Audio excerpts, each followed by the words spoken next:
ವರ್ಷದಿಂದ ಆಯೋಜನೆ ಮಾಡಿರತಕ್ಕಂತ ಈ ಕಾಂಗ್ರೆಸ್ ಪಕ್ಷದ ವಿರುದ್ಧವಾಗಿ ಏನಿವತ್ತು ನಾವೆಲ್ಲ ಕೂಡ ಫ್ರೀಡಂ ಪಾರ್ಕ್ ಅಲ್ಲಿ ಜಿಲ್ಲಾ ಘಟಕದ ಅಧ್ಯಕ್ಷ ಅಂತ ರಮೇಶ್ ಅವರ ನೇತೃತ್ವದಲ್ಲಿ ನಾವೆಲ್ಲ ಕೂಡ ಇಲ್ಲಿ ಸೇರಿದ್ದೀವಿ. ಬಹುಶಃ ಈ ರಾಜ್ಯ ಸರ್ಕಾರ ಬಂದಾಗಿಂದ ಕನಿಷ್ಠ 16-17 ತಿಂಗಳಲ್ಲಿ ಒಂದಲ್ಲ ಒಂದು ಭ್ರಷ್ಟಾಚಾರದಲ್ಲಿ ಮುಳುಗಿರತಕ್ಕಂಥದ್ದು ಈ ರಾಜ್ಯದ ಜನ ನೋಡ್ತಾ ಇದ್ದಾರೆ.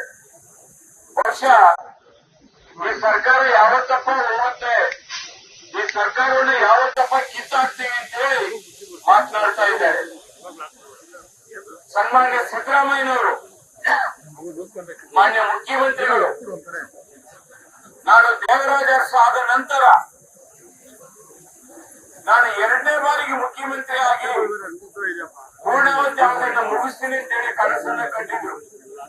ಆದ್ರೆ ಅವರು, ಅವರ ಕುಟುಂಬ ಸದಸ್ಯರು, ಅವರ ಧರ್ಮ ಪತ್ನಿಯವರು ಇರ್ಬೋದು, ಅವ್ರ ಮಗ ಇರ್ಬೋದು, ಮತ್ತೆ ಅವ್ರ ಬಾಮೈದ ಇರ್ಬೋದು, ಅವರ ಕುಟುಂಬ ಸದಸ್ಯರು ಎಲ್ಲರೂ ಕೂಡ ಈ ಮೂಡ ಹಗರಣದಲ್ಲಿ 14 ಸೈಟ್ ಅನ್ನ ಪಡ್ಕೊಂಡು, ಅದು ಕೂಡ ಯಾರ್ದು ಸೈಟ್, ಅದು ದಲಿತರ ಭೂಮಿಯನ್ನ ಪಡ್ಕೊಂಡಿರತಕ್ಕಂಥದ್ದು.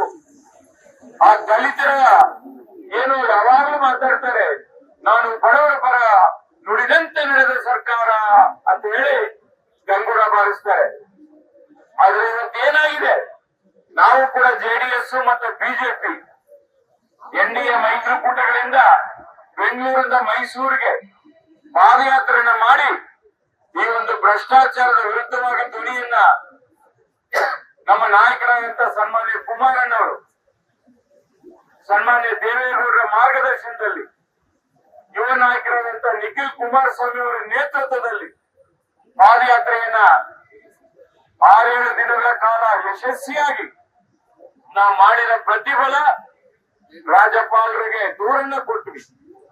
ರಾಜ್ಯಪಾಲರು ಪ್ರಾಸಿಕ್ಯೂಷನ್ಗೆ ಅನುಮತಿಯನ್ನ ಕೂಡ ಕೊಟ್ಟರು. ಆದ್ರೆ ಇವರೆಲ್ಲ ಏನ್ ಹೇಳ್ಕೊಂಡ್ರು, ಇದು ರಾಜ್ಯಪಾಲರಿಗೆ ಕೇಳಲಿಕ್ಕೆ ರೈಟ್ಸ್ ಇಲ್ಲ, ರಾಜ್ಯಪಾಲರು ಏನು ಪ್ರಾಸಿಕ್ಯೂಷನ್ಗೆ ಅನುಮತಿ ಕೊಟ್ಟಿದ್ದಾರೆ, ಇದು ಕಾನೂನು ಬಾಹಿರ, ಎಲ್ಲ ಒಂದ್ ಕಡೆ ರಾಜಕೀಯ ಷಡ್ಯಂತ್ರವನ್ನ ಮಾಡ್ತಾರೆ. ಬಿಜೆಪಿ ಜೆಡಿಎಸ್ ಪಕ್ಷಗಳು ಗವರ್ನರ್ ಮನೆಯನ್ನ, ರಾಜ್ಯಪಾಲರ ರಾಜಭವನನ್ನ ಬಿಜೆಪಿ ಜೆಡಿಎಸ್ ಕಚೇರಿಯಾಗಿ ಪರಿವರ್ತನೆ ಮಾಡಿಕೊಂಡಿದ್ದಾರೆ ಅಂತೇಳಿ ನಮ್ಮ ಮೇಲೆ ಅಪಪ್ರಚಾರವನ್ನ ಮಾಡಿದ್ರು. ನಾವು ಕೂಡ ಜೆಡಿಎಸ್ ಮತ್ತು ಬಿಜೆಪಿ ಶಾಸಕರು ಎಲ್ಲ ಕೂಡ ವಿಧಾನಸೌಧದಲ್ಲಿ ಅಹೋರಾತ್ರಿ ಪ್ರತಿಭಟನೆ ಮಾಡಿದ್ವಿ. ಸದನದಲ್ಲಿ ಮುಖ್ಯಮಂತ್ರಿಗಳು ನಮ್ಮ ಪ್ರಶ್ನೆಗೆ ಉತ್ತರನೇ ಕೊಡ್ಲೆ ಪಲಾಯನ ಮಾಡಿದ್ರು. ಅದರ ಪ್ರತಿಫಲ ನಾವು ರಾಜ್ಯಪಾಲರನ್ನು ಭೇಟಿ ಮಾಡಿದ್ವಿ. ಇವತ್ತು ರಾಜ್ಯಪಾಲರ ಮೇಲೆ ಏನು ಗೂಬೆ ಕೊಡಿಸುವಂತ ಕೆಲಸವನ್ನ ಈ ರಾಜ್ಯ ಸರ್ಕಾರದ ಸಚಿವರುಗಳು, ರಾಜ್ಯ ಸರ್ಕಾರ ಏನ್ ಮಾಡ್ತಾ ಇತ್ತು, ಆಗ್ಲೇ ಖಾಸಗಿ ವ್ಯಕ್ತಿಗಳು ದೂರನ್ನ ಕೊಟ್ಟು ಕೋರ್ಟ್ ಅಲ್ಲಿ PIL ಅನ್ನು ಕೂಡ ಹಾಕಿ, ಇನ್ನು ಏನು ಹೈಕೋರ್ಟ್, ಕರ್ನಾಟಕ ರಾಜ್ಯದ ಉಚ್ಚ ನ್ಯಾಯಾಲಯ ಏನು ಪ್ರಾಸಿಕ್ಯೂಷನ್ಗೆ ರಾಜ್ಯಪಾಲರ ಅನುಮತಿ ಕೊಟ್ಟಿರತಕ್ಕಂಥದ್ದು ಸರಿ ಇದೆ ಅಂತೇಳಿ ಅವರು ಹೇಳಿದ ಮೇಲೆ ಕೂಡ ಕೂಡಲೇ ಸನ್ಮಾನ್ಯ ಸಿದ್ದರಾಮಯ್ಯ ಅವರು ರಾಜೀನಾಮೆ ಕೊಡ್ತಾರೆ ಅಂತೇಳಿ ನಾವೆಲ್ಲ ಭಾವಿಸಿದ್ವಿ. ಯಾಕೆಂದ್ರೆ ಮೊನ್ನೆ ಸಾಯಂಕಾಲನೇ ಯಾವ ಜಿಲ್ಲೆಗಳಲ್ಲಿ ಇರತಕ್ಕಂಥ ಎಲ್ಲಾ ಸಚಿವರನ್ನ ಅವ್ರು ನಿನ್ನೆ ಕರೆಸ್ಕೊಂಡು ಸಚಿವ ಸಂಪುಟವನ್ನ ಕೂಡ ಮಾಡಿ ಕೂಡಲೇ ಅಲ್ಲಿ ಡಿಕ್ಲೇರ್ ಮಾಡ್ತಾರೆ ಅಂತ ಹೇಳಿ ನಾವೆಲ್ಲ ಭಾವಿಸಿದ್ವಿ. ಆದ್ರೆ ಮುಖ್ಯಮಂತ್ರಿಗಳು ಆ ಒಂದು ಕಾರ್ಯಕ್ಕೆ ಹೋಗಿಲ್ಲ.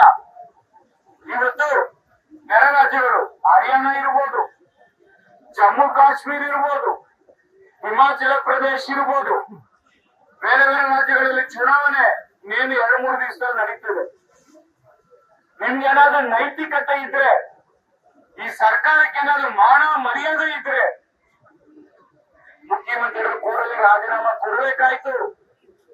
ನನ್ನ ಮಾತಲ್ಲ, ನನ್ನ ಹೈಕಮಾಂಡ್ ನನ್ನ ಜೊತೆಯಲ್ಲಿದೆ, ನನ್ನ ಶಾಸಕರು ನನ್ನ ಜೊತೆಯಲ್ಲಿದ್ದಾರೆ, ನನ್ನ ಪಕ್ಷದ ಕಾರ್ಯಕರ್ತರು ನನ್ನ ಜೊತೆಯಲ್ಲಿದ್ದಾರೆ ಅಂತ ಹೇಳ್ತಿರಲ್ಲ ಸ್ವಾಮಿ ಸಿದ್ದರಾಮಯ್ಯನವರೇ. ನೀವು ಕೂಡ ವಕೀಲರಿದ್ದೀರಿ, ಲಾಯರ್ ಇದ್ದೀರಿ, ನೀವು ಕೇಜ್ರಿವಾಲ್ ತರ ಬಂಡತನವನ್ನ ತೋರಬೇಡಿ. ಕೇಜ್ರಿವಾಲ್ ಕತೆ ಏನಾಯ್ತು? 1 ವರ್ಷ ಜೈಲಲ್ಲಿದ್ರು, ಮತ್ತೆ ಒಂದು ಅವರೇ ರಾಜೀನಾಮೆ ಕೊಟ್ಟು ಬೇರೆಯವ್ರಿಗೆ ಆ ಜವಾಬ್ದಾರಿನ ಕೊಟ್ರು. ಈಗಲೂ ಕಾಲ ಮಿಂಚಿಲ್ಲ. ನೀವು ಮಾಧವಿ ಪುರಾಗೂ ಕೊಡಿ, ನಿಮ್ ಮಗ ಯತೀಂದ್ರನಾಗೂ ಕೊಡಿ ಮುಖ್ಯಮಂತ್ರಿ ಪಟ್ಟ, ನಮ್ದೇನು ತಕರಾರಿಲ್ಲ. ಆದ್ರೆ ನೀವು ಮಾತ್ರ ರಾಜೀನಾಮೆ ಕೊಡ್ಲೇಬೇಕು. ಕೊಡಲೇ ಹೋದ್ರೆ ಜೆಡಿಎಸ್ ಮತ್ತೆ ಬಿಜೆಪಿ ಇಡೀ ರಾಜ್ಯಾದ್ಯಂತ ಉಗ್ರವಾದ ಹೋರಾಟವನ್ನ ಮಾಡ್ತೀವಿ. ನಾವು ಕೂಡ ಕಾನೂನಲ್ಲಿ ಏನೇನು ನೀವು ಉಚ್ಚ ನ್ಯಾಯಾಲಯಕ್ಕೆ ಹೋಗ್ಬೋದು, ಸುಪ್ರೀಂ ಕೋರ್ಟ್ ಅಲ್ಲಿ ನೀವು ಏನು ಅರ್ಜಿ ಹಾಕ್ಬೇಕು ಅಂತ ಮೇಲ್ಮನವಿ ಸಲ್ಲಿಸ್ತಾ ಇದ್ದೀರಿ. ಅದಕ್ಕೆ ಸಂವಿಧಾನದಲ್ಲಿ ಅವಕಾಶ ಇದೆ, ಮಾಡಿ, ಕಾನೂನು ಹೋರಾಟ ಮಾಡಿ. ನಂದೇನು ತಕರಾರಿಲ್ಲ ಜೆಡಿಎಸ್ ಪಕ್ಷದ್ದು. ಆಗ್ಲೇ ನಮ್ಮ ವರಿಷ್ಠರು ದೇವೇಗೌಡರು ಮಾರ್ಗದರ್ಶನ ಕೊಟ್ಟಿದ್ದಾರೆ. ನೀವು ಅವ್ರ ಜೊತೆಲಿ ರಾಜಕೀಯ ಮಾಡಿರತಕ್ಕಂಥವ್ರು, ಸನ್ಮಾನ್ಯ ದೇವೇಗೌಡರ ಜೊತೆಲಿ ನಿಮ್ ಬಗ್ಗೆ ಯಾವುದೇ ಕಲಂಕ ಇರ್ಲಿಲ್ಲ. ಇವತ್ತು ಈ ದೊಡ್ಡ ಕಲಂಕ ಬಂದಿದೆ. ನೀವು ಕೂಡಲೇ ರಾಜೀನಾಮೆ ಕೊಡ್ಬೇಕು. ಇಲ್ಲಾಂದ್ರೆ ನಾವೆಲ್ಲ ಕೂಡ ಬೆಂಗಳೂರು ನಗರದ ರಮೇಶ್ ಗೌಡ್ರ ನೇತೃತ್ವದಲ್ಲಿ ವಿಧಾನಸೌಧವನ್ನ ಮುತ್ತಿಗೆ ಹಾಕುವಂತ ಕೆಲಸವನ್ನ ಮಾಡ್ತೀವಿ. ಜೊತೆಗೆ ಇಲ್ಲಿಂದಲೇ ಹೋಗಕ್ಕೆ ಪ್ರಾರಂಭ ಮಾಡ್ತಾ ಇದೀವಿ. ಮತ್ತೆ ರಾಜ್ಯಾದ್ಯಂತ ಉಗ್ರವಾದ ಹೋರಾಟವನ್ನು ಕೂಡ ಮಾಡ್ತೀವಿ ಅಂತೇಳಿ ಈ ಸರ್ಕಾರಕ್ಕೆ ನಾನು ಎಚ್ಚರಿಕೆಯನ್ನು ಕೊಡ್ತಾ ಇದ್ದೀನಿ. ನಮಸ್ಕಾರ.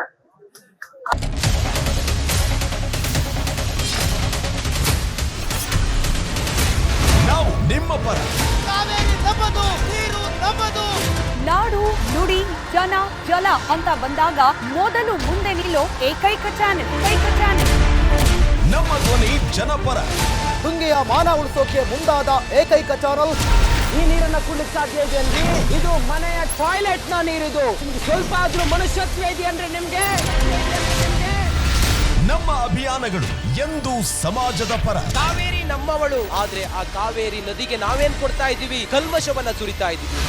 ಈ ಕಾವೇರಮ್ಮನನ್ನು ರಕ್ಷಣೆ ಮಾಡ್ಬೇಕನ್ನೋದು ರಿಪಬ್ಲಿಕ್ ಕನ್ನಡದ ಕ್ಷಮಿಸು ಅಭಿಯಾನದ ಉದ್ದೇಶ. ಸುಮ್ಮನೆ ಹೇಳಿಲ್ಲ, ನಾವು ನಿಮ್ಮ ಧ್ವನಿ ಅಂತ. ಈ ಸರ್ಕಾರದ ಹೊಣೆಗೇಡಿತನಕ್ಕೆ ಕಿತ್ತೂರು ಕೋಟೆ ದುಸ್ಥಿತಿಗೆ ತಲುಪಿದೆ ಅನ್ನೋದನ್ನ ಹೇಳ್ತೀನಿ. ನಾವು ಅಂದು ಇಂದು ಎಂದೆಂದು ನಿಮ್ಮದೇ ಧ್ವನಿ. ನಾವು ರಾಜಿ ಆಗೋದಿಲ್ಲ. ನಿಮ್ಮ ಅಧಿಕಾರ, ನಿಮ್ಮ ಧರ್ಮ ಮುಲಾಜಿಗೆ ಜಗ್ಗಲ್ಲ, ಯಾವುದಕ್ಕೂ ಬಗ್ಗಲ್ಲ. 1 ವರ್ಷದ ನಿರ್ಭೀತ ಪತ್ರಿಕೋದ್ಯಮ ರಿಪಬ್ಲಿಕ್ ಕನ್ನಡ, ಇದು ನಿಮ್ಮ ಧ್ವನಿ.